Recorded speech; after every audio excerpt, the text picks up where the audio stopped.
Greetings, this is Top Hat and Buttered Popcorn. My name is John Savers, I'm your host, and today we'll consider a couple of films. It is my misfortune to have a summer cold, again a cold at any rate, so we'll try to do the best we can. The show must go on and all that, but we do give you that warning. Now we're going to take a look at the film Snatch first. This film was directed by a Guy Richey, had some original music by John Murphy, photography by Tim Maurice Jones. It stars Brad Pitt, Vinnie Jones, Dennis Farina, features Bernicio del Toro, and a cast of many. This film takes place, the locale is London, England for the most part, Manhattan, New York City getting a little action also. The film involves the underclass, underworld, milieu of crime and the various threads to be found therein in this part of the country, the world. Therefore, does not really have what you would call outstanding positive types of characters. Everyone in the film seems to be a doer of nefarious deeds, and what satisfaction one gets toward the end of the film is only in the sense of nefarious doers of nefarious deeds being having the quietus put on them by others who are also doers of nefarious deeds. So on that particular note, there is an element of dissatisfaction. The acting, I think, was pretty good. Particularly, I thought Brad Pitt turned in another remarkable performance. He seems to have a knack for depicting these sort of oddball characters. I cannot recall his ever being in what one might call a classic type of role, hero role, or lead role. He was first encountered by me, I think, as a main character, at any rate, in that Vampire Chronicles with Tom Cruise playing one of the vampires. He also was in the Army of the 12 Monkeys. We see him in this particular film also as a kind of a small-time operator in the Mexican,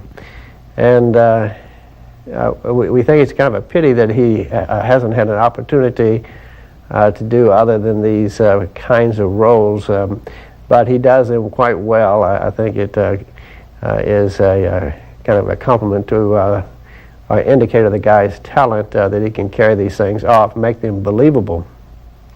In this particular film, he plays a gypsy, what the Brits call a Parker. So this film opens up with a duo talking to a third.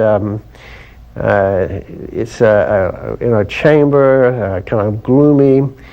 We hear one of the men as a kind of a narrator opening up the story. And it is from him that we get the telling of the tale, so to speak, in a kind of flashback.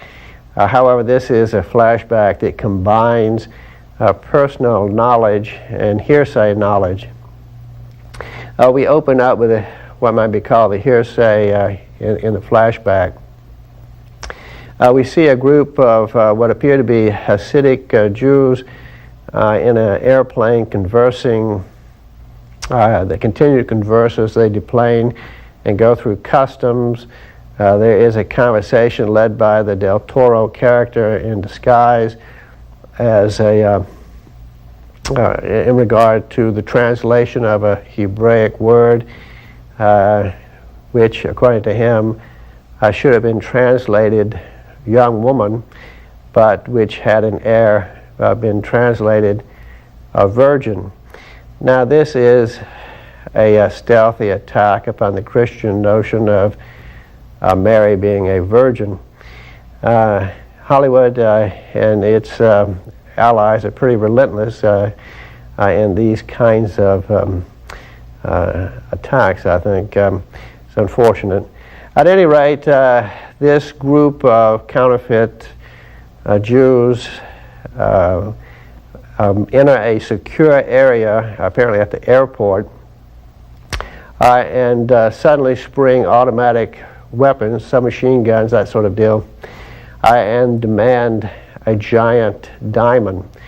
And at first, the people there play dumb, but fearful of death, they do produce the stone. This is taken by the crew, Del Toro's character going off, basically the one in actual possession. He, I think, has 4 or 5 other guys, most of whom split, kind of a divide for the time being scheme. They may have been hirelings from the outset by Del Toro. It's not really spelled out so clearly. At any rate, he is given the name of a fencing contact in London, and he does make contact. This particular person he contacts is a guy named Denowitz, or something of this sort. He has a retail diamond jewelry store, and also offers fencing for the properly connected.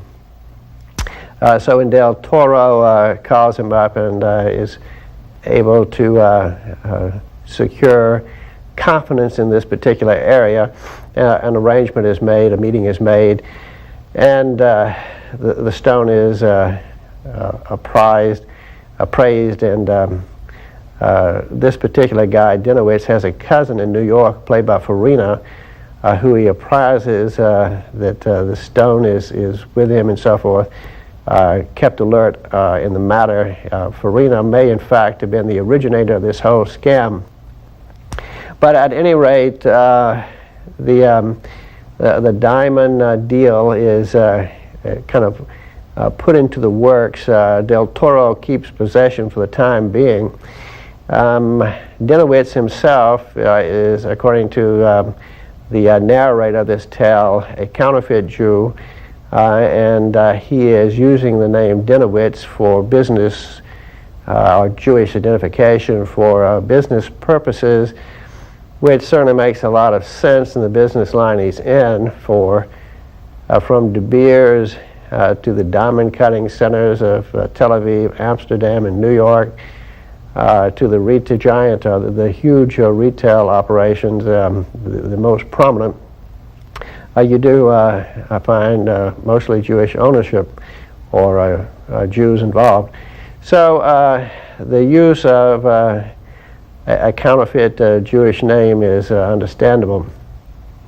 Also, it might be noted in passing that it is conventional in Hollywood films not to show Jews actually in this kind of negative way.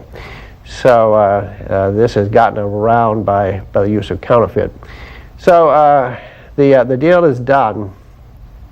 Now, this particular film does have several lines going through it. We do have this diamond heist line. There's also a line involving unlicensed boxing. The duo that we meet at the outset is involved in that particular line. And there's also a line dealing with the Parkers and Brad Pitts, and they all have a way of converging and intertwining and parting again in a rather abrupt way. And so therefore, in this particular film, there is a technique of sort of backtracking in which the film goes back into the past to depict the reason for an event in the present just shown. A case in point is when one of the prominent characters in this film, a kind of a crazed, lethal Russian, is seen hooded and handcuffed or tied up and kind of hobbling about the street and getting hit by a car driven by another set of characters in this film.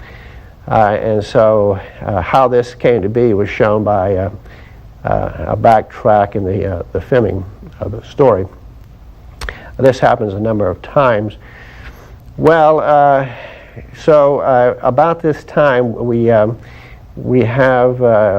cuts which have taken place identifying the small-time boxing operator and his friend.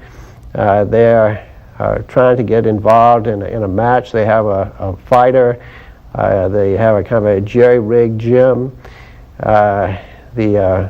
The lead of the duo happens to want to get a new trailer, which he uses for an office and perhaps an abode too. Sees an advertisement posted by some gypsies or parkers and goes to a Parker camp to look over the trailer. He eventually does purchase it, and because it's severely faulty, it does not take long for an impromptu fight to be arranged between this duo and their big boxer and Brad Pitt's character. Well, little do they know that Brad Pitt's character is the bare-knuckle champion of the gypsy world, at least the Parkers of England. So it does not take long before he breaks the jaw of the big boxer. Well, this would not be too important except for the fact that this duo has lined up a fight with an underworld boss named Bricktop, a character who is cruel, sarcastic, confident, cool in his way, even though he has glasses that have the thickness of those old Coca-Cola bottle bottoms. He does not take lightly to that kind of deal. The fight was, of course, going to be fixed. Bets had been made. The duo then come up with the idea of replacing the big boxer with the Parker. And Bricktop agrees to this. Bricktop is not someone to fool around with and always has several hoodlum enforcers about him.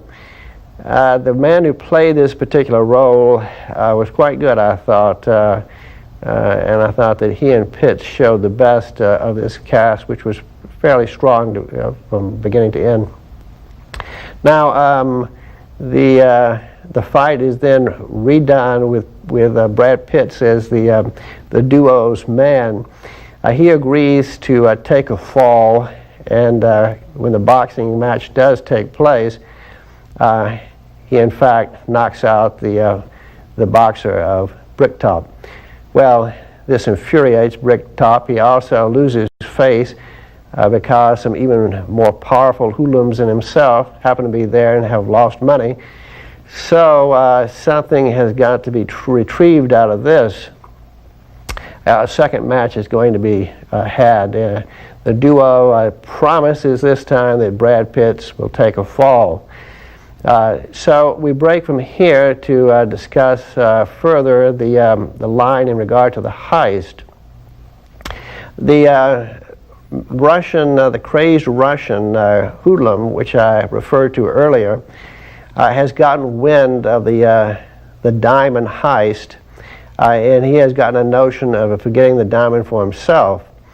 To get the diamond, he is aware that the Del Toro is in possession of it, that he is also aware that Del Toro's character is a gambling addict, and he arranges for information to be passed to the Del Toro character about this fixed fight involving Bricktop and the duo. And this information gets to Bricktop, and he does try to go, this information does get to Del Toro, who then does try to make a bet. Meanwhile, this has been fixed as a kind of an ambush by the Russian, who goes to a pawn shop that's run by a black chap and promising him $50,000 if he'll get the stone from Del Toro. A plan is worked out, and the chap gets a couple of black confederates to help him. The money, the $50,000 they were to get, was to actually come from robbing a bookie shop at which Del Toro was expected, and not only would they get the loot from the shop, but they would also get the diamond from Del Toro, give that to the Russian. This is the deal. Well, it all becomes quite inept. In fact, there's a good deal of humor in this rather bloody business in this film. It's quite a lot of bloody action, violence, but there's also a good deal of humor of the incongruous and ineptitude of many of the characters. This is demonstrated by the three trying to rob the bookie shop. They're caught on film also. They end up capturing Del Toro and taking him back to the hostage shop. There, the Russian comes by and unable to get the briefcase, which is handcuffed to Del Toro, free. The key is not apparent. He just whacks off the forearm near the wrist of Del Toro and takes the whole shebang, including part of the bloody arm. Well, this does leave a certain message also with the three who knocked over the bookie shop. They're probably thinking, why did we get involved with these crazy Brits anyhow? But there it is. Now, they have been spotted by the security apparatus at the bookie shop, a shop apparently owned by Bricktop, who scans the tape. One of the black chaps is identified by some of his enforcers, and they go after them. So it's a tough deal altogether for the three chaps who are depicted as being more or less like rabbits chased by predaceous beasts, dogs, foxes, wolves, and so on. Now, that's not the only group after them. Also, Farina apparently has hired a British enforcer named Bullet Tooth to pursue the diamond, and that means pursue the three chaps. And if they don't have it, then the Russian. But it's thought by all to be at that point in time with the three chaps. So we have all that going on, and the Bricktop character, a very interesting fellow, as I mentioned, also takes time to explain both to the small-time operating boxers, the duo, about how pigs are very efficient hogs at devouring completely the partitioned remains of a human. Well, he also takes a little time to explain more or less the same thing to the three chaps. And even there's a small visit scene in which they visit a hog farm to kind of impress the duo. Well, this is something of an oddity in my mind here, this way of doing this.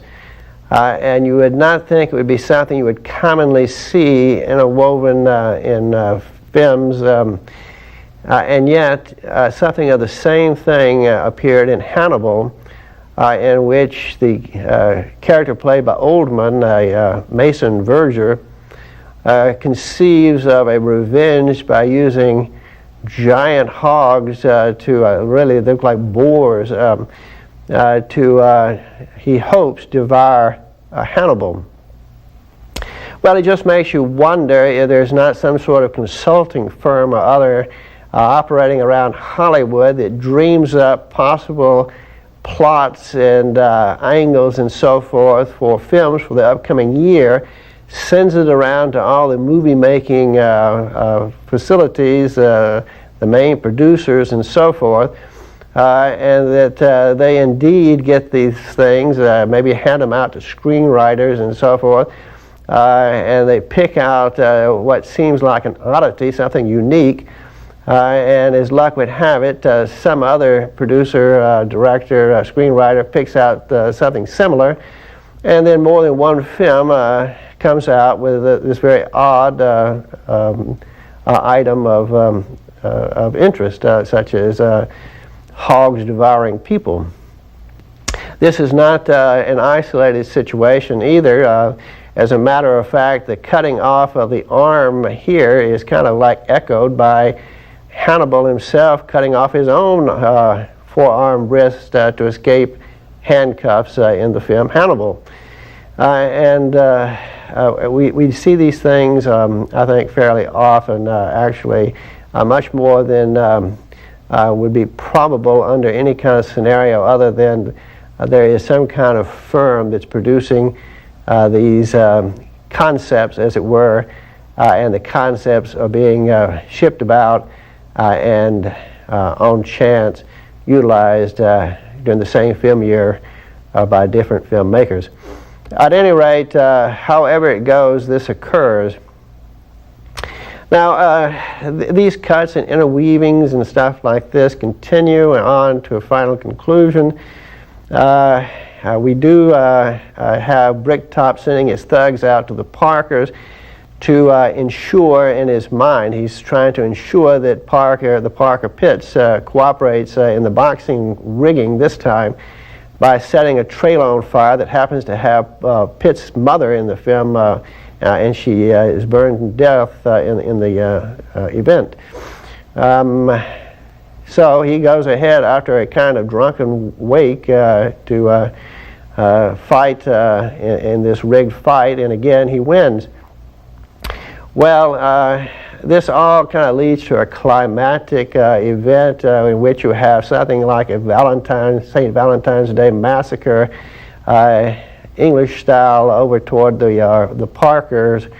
Many bullets fly. Many people get their comeuppance in this deal. It turns out that the Parker, played by Brad Pitt, is smarter than the underlords of England. He has been betting on himself, so that whenever he does knock these people out, he and his Parker pals make out like bandits, which of course that's presumably what they are. At any rate, they're shown to be a very clannish, contriving, truculent, sometimes humorous group of people. In this film, it's kind of interesting that the underworld characters repeatedly exclaim, "I hate Parkers." So you can kind of understand why there's this notion that maybe the Parkers are just a little bit smarter and better at crime than these city slickers, so to speak. But I think that that is a stretch in reality. Now, we do finally get the diamond in the hands of this duo, the small-time operators, and they have managed to get back to Dinowitz. And the film, more or less, is concluding. It circles back to the opening, except now we understand who the players are, and the duo talking to the man who is with his back to us at the opening, and who is in fact Dinowitz in his jewelry store back room in the gloom, appraising the diamond, letting his friend, apprising his cousin Farina in New York, and so forth. And it looks like the duo is finally going to get a few bucks in this particular film. And in a way, the message in this film seems to be that crime does pay. It's not a good message, actually, to be giving forth, I think, even though it may be true in many cases. I can't recommend a film that really it can't be more positive than this, but it does have its moments. I will say that, and the acting generally is well done. Well, that's it, folks. A wrap. We're out of time again. This is Top Hat and Buttered Popcorn. My name is John Savers. I'm your host. I appreciate your tuning in and hope to see you again next time.